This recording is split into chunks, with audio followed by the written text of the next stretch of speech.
하나님의 말씀은 사무엘상 6장 1절로 16절, 구약 416쪽이 되겠습니다. 사무엘상 6장 1절로 16절입니다.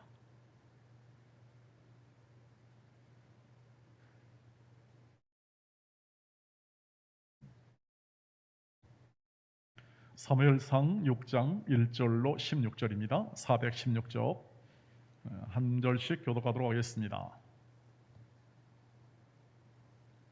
이제 교독합니다.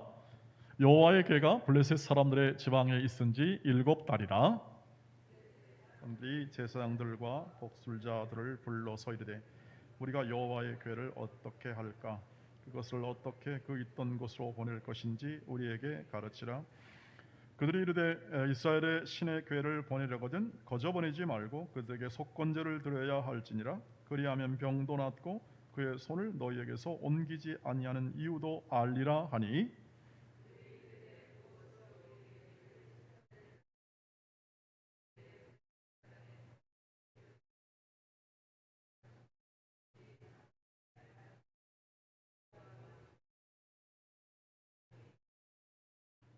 그러므로 너희는 너희의 독한 종교의 형상과 땅을 해롭게 하는 주의 형상을 만들어 이스라엘 신께 영광을 돌리라. 그가 혹 그의 손을 너희와 너희의 신들과 너희 땅에서 가볍게 하실까 하노라.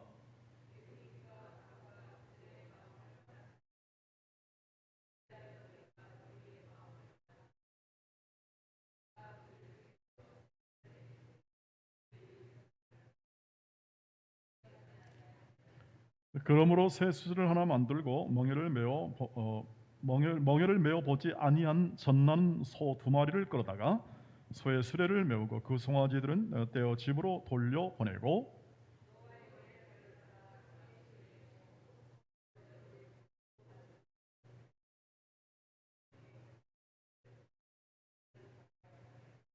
보고 있다가 만일 그가 그 본 지역 길로 올라가서 베세메스로 가면 이 큰 재앙은 그가 우리에게 내린 것이요 그렇지 아니하면 우리를 친 것이 그의 손이 아니요 우연히 당한 것인 줄 알리라 하니라.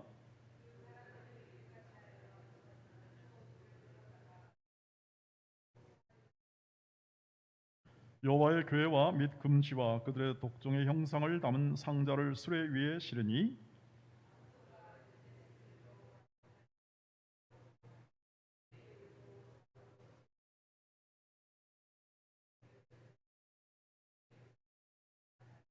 베스메스 사람들이 골짜기에서 밀을 베다가 눈을 들어 궤를 보고 그 본 것을 기뻐하더니,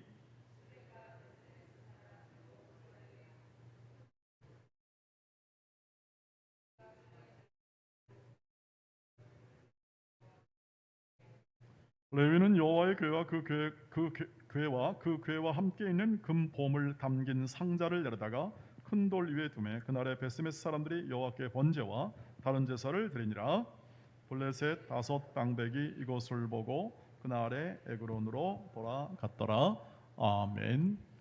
네, 오늘 광고를 먼저 드리겠습니다. 우리 그 고정선행 집사님, 우리 하삼용 고 하삼용 집사님의 부인 되셨습니다만 오늘 소천에서 내일 모레까지 이 장례를 치르는데 우리 교회에서 내일 오후 1시 30분에 교회에 모여서 2시까지 가서 조문하고 오도록 그렇게 하겠습니다.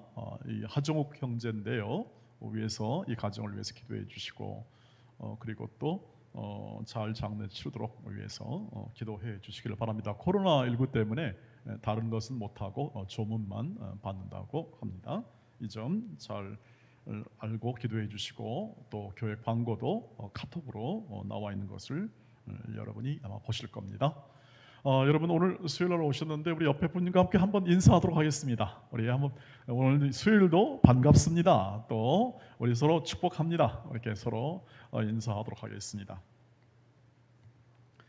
사무엘서를 계속 이렇게 강해하기로 생각하고 지난번에 강해를 하다가 사실은 좀 그쳤는데 지난주 강해하고 오늘 5장 그리고 오늘 6장에 이르러서 계속 이렇게 수요일마다 하도록 하겠고 여름 되면서 이제 제가 불가피하게 못하는 경우는 이렇게 또 다른 목사님들이 해서 계속 이어가도록 그렇게 하겠습니다. 다음 주에는 우리 국근호 목사님, 우리 하나님교회 횡성에 있는 하나님교회 목사님 오셔서 수요일에 설교를 해주시도록 그렇게 준비는 되어 있습니다. 이 점 함께 알고 함께 수요일마다 계속해서 다른 특별한 일이 없는 한 제가 이 사무엘서 강의를 하도록 하겠습니다.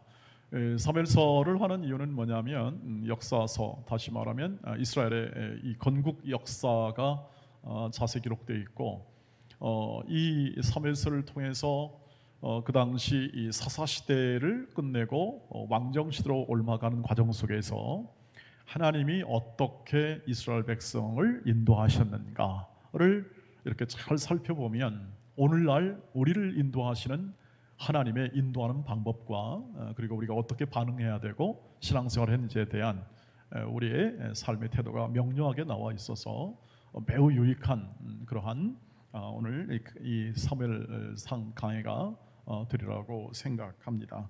시대는 굉장히 차이가 있죠. 지금과 굉장한 차이가 있는 것은 사실입니다. 벌써 무려 3,000년 이상의 그 차이가 있는 것은 사실이나 그러나 하나님의 말씀은 이 말씀의 주인이신 저자이신 하나님은 그때나 지금이나 동일하게 큰 사랑과 은혜로 우리를 인도하시기에 오늘도 이 말씀을 통해서 확인하는 하나님의 행하심, 하나님의 인도하심, 이걸 복음이라고 합니다. 하나님의 인도하심, 하나님의 행하심, 이것을 더 깊이 한번 알아보도록 하겠습니다. 오늘은 이스라엘 백성이 이 언약궤, 이 법궤를 메고 나가서 이제 하나님이 함께 하시니까 우리가 다 이길 거다, 그런 생각을 했는데 그만 어처구니없게도 이 블레셋과의 전투에서 지고 맙니다.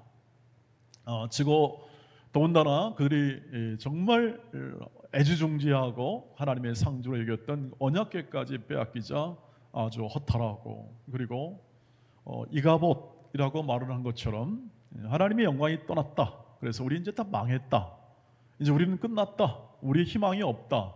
라고 그렇게 생각하고 했을 때 그만 이 언약궤가 가는 곳마다 블레셋 지방에 악한 독종이 그냥 계속 재앙이 내리는 거예요. 영문을 알 수 없는 겁니다. 왜냐하면 우리는 이제 이 본문을 보면서 알았습니다만 그 당시 블레셋 사람들은 도대체 웬일이냐, 그래서 지방을 좀 옮겨봤습니다. 혹시 터가 안 좋은가 해서 옮겨봤는데 또 옮겨가는 곳마다 계속 이러한 재앙이 내리니까 도무지 살 수가 있나요? 그래서 이 언약궤를 돌려보냅시다라고 이제 얘기를 해서 오늘 본문은 이 언약궤를 돌려보내는 과정을 이렇게 보여주고 있습니다. 이 언약궤 혹은 법궤라고 하는 이 하나님의 상징, 하나님의 임재의 상징, 하나님이 역사하는 이 하나님의 그 능력의 상징의 이 언약궤가 이제는 적국, 즉 블레셋 지역에서 다시 베세메스 이스라엘 지역으로 돌아오는 그러한 과정을 오늘 우리가 읽었습니다. 그런데 그 과정 속에서 우리가 하나님이 어떻게 일하시는가에 대한 통찰력을 우리가 얻을 수 있다고 하는 거죠. 오늘 그것을 조금 살펴보도록 하겠습니다. 법궤가 돌아왔습니다. 어떻게 돌아왔나요? 그리고 그것은 무엇을 의미합니까? 법궤가 돌아왔다는 것은 회복을 의미하죠. 회복. 다시 있는 자리로 왔습니다. 왔는데 그것은 뭘 말하는 겁니까? 첫 번째로는 언제나 우리 인간의 실패가 하나님의 실패는 아니다. 인간의 실패는 하나님의 그 영광을 통해서 역전시킨다. 하나님은 인간의 실패를 그의 영광을 따라 역전시키는 하나님이시다 하는 것을 보여주는 거죠. 그래서 이스라엘은 실패했어요. 틀림없이 전쟁에 지고 다 뺏기고 다 낭망했지만 하나님은 끄떡 없으십니다. 오히려 적진에서 어떻게 하죠? 적진에서 심판합니다. 적진에서 재앙을 내리고 까딱없이 그 영광을 나타내고 도무지 블레셋이 견딜 수 없으니까 제발 좀 이제 가라고. 마치 여러분 이거 기억나십니까? 열재앙 있잖아요. 출애굽 때 열재앙이 내려가지고 바로가 야 이제 도저히 안 되니까 제발 좀 나가달라. 그래서 구하는 은금 다 받고 이스라엘 백성이 나왔던 것처럼 이렇게 두 손 두 발 다 드는 거죠. 블레셋이 두 손 두 발 다 들었다는 얘기입니다. 6장 4절 5절 한번 보시길 바랍니다. 말씀을 보시면 그들이 이르되 무엇으로 그에게 드릴 속건제를 삼을까 하니 이르되 블레셋 사람의 방백의 수요대로 금독종 5과 금지 5마리라야 하리니 너희와 너희 통치자에게 내린 재앙이 같음이니라. 5절 그러므로 너희는 너희의 독한 종기의 형상과 땅을 해롭게 하는 주의 형상을 만들어 이스라엘 신께 뭘 돌려요? 영광을 돌리라. 그가 혹 그의 손을 너희와 너희 신들과 너희 땅에서 가볍게 하실까 하노라. 어떻게 보내면 좋을까 방법을 논의하다가 이 제사장들과 블레셋 제사장들과 블레셋의 여러 이런 마법에 능통한 자들, 이런 자들이 이제 박사들이겠죠. 논의한 끝에 이렇게 보내자 얘기하는 거죠. 그래서 4절에 보시면 속건 제물을 드려야 된다. 이번엔 뭔 뜻입니까? 배상금을 내야 된다. 우리가 잘못 건드렸다. 그러므로 그래서 배상을 해야 된다는 개념이죠. 오늘날로 말하면 여러분 전쟁에 이기면 승리의 그 수당을 받잖아요. 패한 곳에다가 배상금을 물립니다. 지금도 그것은 전쟁은 마찬가지죠. 물려가지고 어떻게 합니까? 전비를 충당하고 오히려 승리에 대한 전리품을 얻는 거예요. 그래서 패자 쪽은 배상금을 지불하는 거예요. 그래서 이 지금 제사장들이 그렇게 하는 거예요. 속건제를 드려야 됩니다. 이게 5 방백의 수요대로 이렇게 잘 준비해서 하나님은 그 여호와 하나님께 영광을 돌려야 됩니다. 이렇게 얘기하는 거죠. 그러니까 패인을 자인하고 항복하라는 얘기입니다. 항복하고 그분이 진짜 이만한 재앙을 내릴 만한 분이니 그분에게 영광을 돌리고 그저 우리에게 조금만 그 진노를 거두어 주십시오 하는 그러한 진노 무마용이죠. 그리고 그것에 대한 자신들의 마음, 항복의 마음을 표현하는 것. 그래서 너희의 신들과 너희 신들, 블레셋의 신들, 다곤신 이런 신들과 그리고 모든 백성에게 너희 땅에서 하나님이 좀 가볍게 다루시도록 그렇게 해라. 이렇게 지금 권면을 하고 있습니다. 여러분, 하나님이 적국의 땅에서 영광을 받으십니다.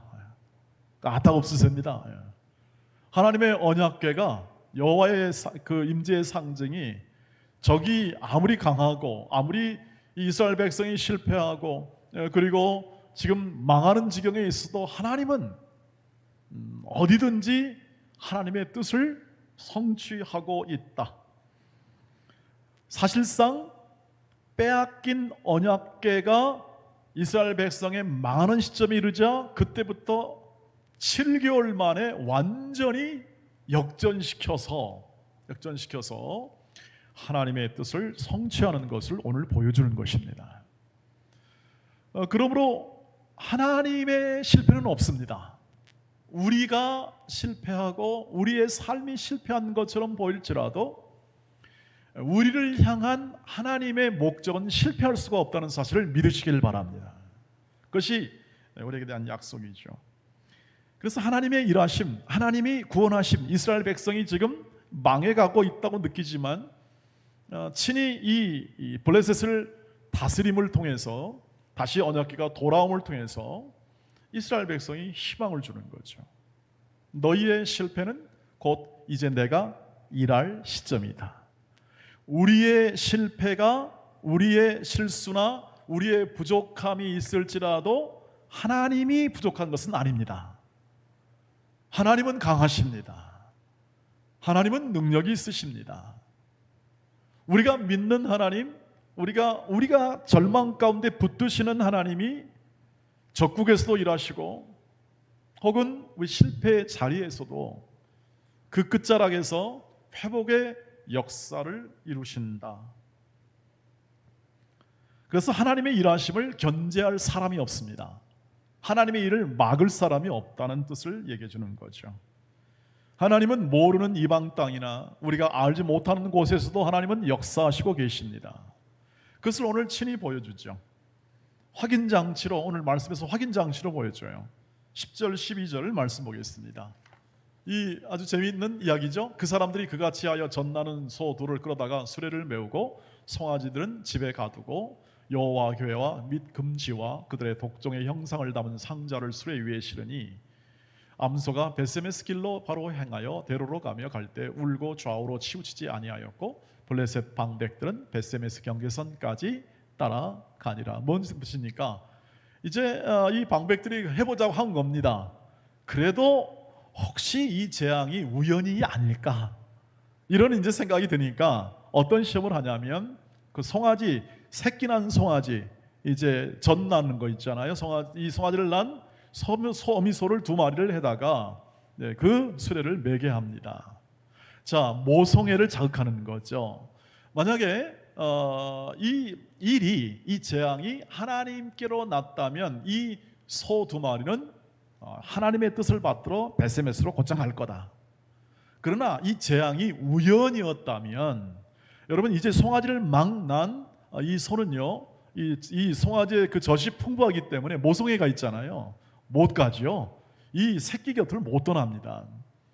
그러니까 자연스럽고 또 우연이라면 이 소는 송아지 곁을 안 떠날 거다. 그런데 그렇게 딱 해놓으니까 어떻게 합니까?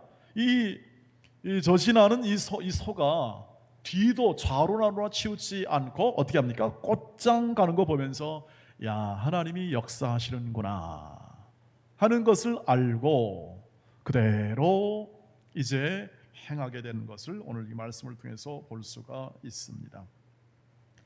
여러분, 이것은 뭐냐면 결국 이 블레셋 방백들도 이건 하나님이 내리신 재앙이다 하는 것을 인정하고 얼른 보내자, 얼른 하나님의 뜻을 이제 그렇게 해줘야 우리가 살겠구나 하고 그대로 보여주는 것을 얘기해주고 있습니다. 사랑 우리 돈의 가족 여러분, 하나님은 우리의 생각을 넘어서 역사하십니다.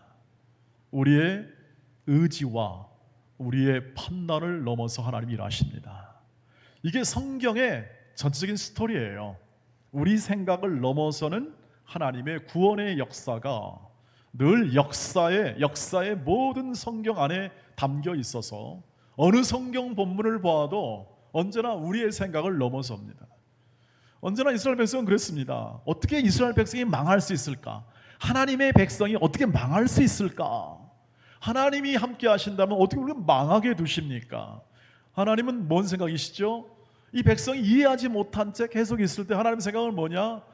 그래? 나는 그래도 너희를 구원으로 이끌 거다. 너희는 망하는 순간처럼 보이나 내 생각과 내 계획과 내 인도는 결코 너희를 망하는 자리에만 놔두지 않을 거다. 다시 회복시킨다. 그래서 포로로 잡혀갔습니다. 이스라엘 백성이 다시 회복시킵니다. 그 회복의 가장 중요한 핵심이 주 예수 그리스도를 이 땅에 보내셔서 그 예수 그리스도를 통하여 어떻게 합니까? 구원하십니다.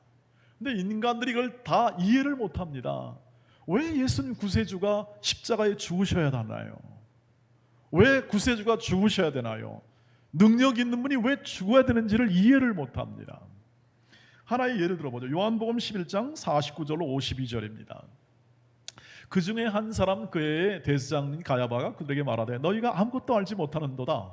한 사람이 백성을 위하여 죽어서 온 민족이 망하게 되지 않는 것이 너희에게 유익한 줄을 생각하지 아니하는도다 하였으니 이 말은 스스로 함이여 그의 대제사장이므로 예수께서 그 민족을 위하시고 또 그 민족만 위할 뿐 아니라 흩어진 하나님의 자녀를 모아 하나가 되게 하기 위하여 죽으실 것을 미리 말함이니라. 이게 굉장히 중요한 본문입니다.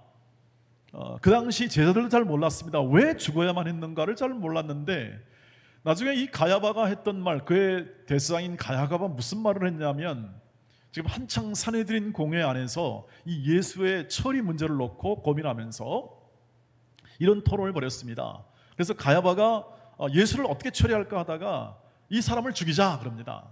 이 사람을 죽여가지고 이 사람 때문에 인기를 얻어가지고 혹시 백성들이 밀란을 일으키면 로마가 쳐들어와서 전부 다 죽일 거 아니냐 우리 백성. 그러면 이 유대 백성이 절단나니까 그러지 말고 예수만 죽여서 끝내자. 그럼 온 백성이 다 편할 거 아니냐? 이걸 알아야 된다라고 제시를 한 거예요. 이 말이 대제사장이 자기의 욕심과 그리고 자기의 주장을 통해서 내뱉었지만 그런데 이 요한복음을 봤던 이 성경 기자가 뭐라고 얘기하냐면, 대제사장은 자기 말을 했지만 하나님은 그 뱉은 말을 통하여 어떻게 하죠? 진짜 예수를 십자가에 죽이십니다. 죽여가지고 온 유대가 아니라 전 세계 모든 인류의 구원의 길을 여신 것이죠. 대단하지 않습니까, 여러분? 한 사람의 말과 그 지도자의 말을 통해서 욕심 있는 말이었지만, 긍정적인 말도 아니고 예수를 죽이자는 그런 패역한 말이지만, 그러나 하나님께서는 그 사람의 생각과 그리고 또 지략을 넘어서는 하나님의 위대한 계획에 따라서 사람들이 이해할 수 없는 하나님의 지혜와 모략을 따라 예수를 죽이고 예수를 통하여 온 인류의 구원의 길을 여신 것이죠. 그래서 우리가 하나님의 생각을 넘어설 수가 없습니다. 우리가 하나님의 뜻을 다 파악도 못합니다. 그러니까 우리가 뭐 어떤 원망하거나 불평한다는 것은 그건 하나님 앞에서는 부질없는 일이죠. 다 망하게 되었습니다. 왜 이렇습니까? 납득되지 않는 신앙의 현실, 어려움이 있습니다. 아니, 왜 저렇습니까? 왜 나라는 이렇습니까? 왜 교회는 이렇습니까? 왜 우리가 좀 더 잘하지 못합니까? 하는 그런 질문들은 늘 나올 수가 있습니다. 그런데 하나님께서는 그 끝 안에서 그 납득되지 않는 우리 신앙의 현실, 어려움, 고통, 이 과정 속에서 그것을 사용하여 반전시키시고, 때로는 역전시키시고, 때로는 전혀 우리의 생각보다 뛰어난 하나님의 크신 지략과 모략으로 당신이 계획하신 하나님의 구원을 계속 이어가십니다. 그것이 우리요, 그것이 저 여러분입니다. 우리가 원하지 않았을 때라도, 우리가 바라지 않았을 때라도 하나님은 당신의 위대한 사랑으로, 때로는 어머니의 품 속에서, 때로는 친구들의 손 속에서, 또는 다른 성도들의 인도 속에서, 또는 가족 속에서 하나님의 구원을 이루시고 우리를 여기까지 붙들고 왔다는 사실이에요. 기가 막힌 현실이고, 때로는 이 코로나 같은 기가 막힌 현실이지만, 이 기가 막힌 현실과 이 모든 어려움이 하나님의 인도와 하나님의 역사하심을 깨트릴 수 없고, 그러므로 우리의 구원은 온전히 이루어질 줄 믿습니다. 그러니 현실에 납득되지 않는 문제들, 내가 겪는 실패의 요소들, 부족한 부분들이 하나님 안에서는, 예수 안에서는 그것들이 합력하여 선을 이루게 될 줄 믿습니다. 그리고 그것이 우리를 무너뜨리지 못하고 오직 하나님의 사랑에서 이루시는 하나님의 뜻을 꼭 성취하게 될 줄 믿습니다. 우리는 뭘로 할까요? 우리는 믿음으로 걸어나가시기를 주의 이름으로 축복합니다. 왜요? 보장된 승리입니다. 로마서 8장 37절입니다. 같이 읽겠습니다. 로마서 8장 37절 시작. 그러나 이 모든 일에 우리를 사랑하시는 이로 말미암아 우리가 넉넉히 이기게 될 줄 믿습니다. 바울의 아주 확신에 찬 고백입니다. 패배가 없다. 왜? 우리는 주 안에 있기 때문에, 주의 계획과 목적 안에 있기 때문에 패배가 없다. 우리 실패 그 끝에서 하나님이 일하신다. 우리가 납득되지 않는 신앙의 현실, 기도했는데 안 들어주거나 혹은 열심히 봉사했는데 뭔 좋은 일이 없다 하는 모든 것들도 환경과 조건의 내용이기 때문에, 그런 환경과 조건, 예컨대 높음이나 낮음이나 어떤 세력이나 천사들이나 그 어떤 것도 우리를 하나님의 사랑에서 끊을 수 없는 믿음의 존재요, 하나님의 자녀의 신분으로의 삶을 살아가니, 다 죽어도 납득되지 않는 예수의 십자가의 죽음 안에서도 그 죽음을 가지고 부활 생명으로 엮어내시는 하나님의 크나큰 구원의 역사가 우리의 삶에 날마다 임하여 성령을 통하여 날마다 우리에게 기쁨과 감사의 삶의 조건과 환경 속에 우리를 이끄시는 하나님의 역사가 있으니, 그 말씀을, 그 인도를 순종하여 더 강건하게 나가시기를 주의 이름으로 축복합니다. 하나님은 우리 각자의 조건 아래서 이 일을 행하십니다. 우리 각자의 조건이 있습니다. 여러분, 조건들이 있죠. 이 본문 안에서의 모든 이 백성들은 패망의 조건입니다. 다 망했다. 이가봇 망했다의 조건이에요. 여러분, 우리는 망하지 않았습니다. 적어도 대한민국이나 여러분의 가정이나 우리의 삶에서 우리는 훨씬 더 조건 속에 있습니다. 정말 그렇습니다. 먹고 살 수 있습니다. 그리고 우리가 생각하고 기도하는 일들을 해갈 수 있습니다. 요는 뭡니까? 하나님이 훨씬 크십니다. 하나님이 훨씬 커서 여러분의 생애를 날마다 인도하시고 성령께서 더 강건한 속사람의 강건함을 여러분의 마음 가운데 계속 세워나가고 계시다고 하는 것이죠. 그래서 최고의 조건입니다. 여러분이 가지신 조건이 최고의 조건입니다. 하나님이 허락하신 최고의 조건이죠. 그래서 항상 기뻐하라, 쉬지 말고 기도하라, 범사에 감사하라. 이 안에서 지금 하나님이 일하시고 하나님이 세워내시고 세월이 가면 갈수록 점점 겉사람은 후패하나 속사람은 날로 새로워지는 인생을 살게 하신다. 우리 모두가 그것에 대한 증인이 되시기를 주의 이름으로 축복합니다. 나날이 더 믿음이 커져가고 세월이 가면 갈수록 하나님의 계획과 목적이 뚜렷해지지 않겠습니까? 여러분, 세월이 가면 우리의 인생이 끝나가는 순간 전마다 하나님의 뜻이 더 선명해지지 않습니까? 그 안에 있는 인생의 감사가 흘러넘치지 않습니까? 우리가 예수를 믿고 우리가 신앙생활하는 모든 과정 속에서 우리보다 크시고 우리의 지각을 넘어서는 헤아릴 수 없는 사랑과 은혜로 인도하시는 그 인도, 이 조건 아래서, 우리의 연약한 조건 아래서 인도하시는 하나님의 인도하심을 눈을 떠 바라보시기를 주의 이름으로 축복합니다. 오늘 이 말씀이 그것을 요청합니다. 돌아온 언약궤. 하나님은 인간의 실패 끝에서, 이스라엘 백성의 끝에서 구원의 역사, 능력의 역사를 시작하듯이 우리의 연약한 조건 안에서 하나님은 그때 하나님의 위대한 구원의 길을 여시고 우리에게 보여주십니다. 이 은혜가 우리의 삶의 모든 과정 속에서 계속 이어지기를 주의 이름으로 축복하고, 또 우리에겐 실패 없는 시련 속에 있을지라도 현재 받은 고난은 장차 받을 영광과 좋게 비교할 수 없다는 이 바울의 확신에 찬 고백처럼 오늘의 이 현실의 조건 속에서 더 강건하게 믿음으로 행하여 풍성한 하나님의 구원의 열매, 하나님의 자녀됨의 열매를 많이 누리시기를 주의 이름으로 축복합니다. 그것이 여러분의 얼굴과 삶과 모든 생활 속에서 풍성히 드러나 함께 누리고 나누는 삶으로 나가시기를 주의 이름으로 축복합니다. 우리 함께 기도하도록 하겠습니다. 오늘 기도 제목은 세 가지, 우리 교회의 모든 성도들과 각 가정이 날마다 회복의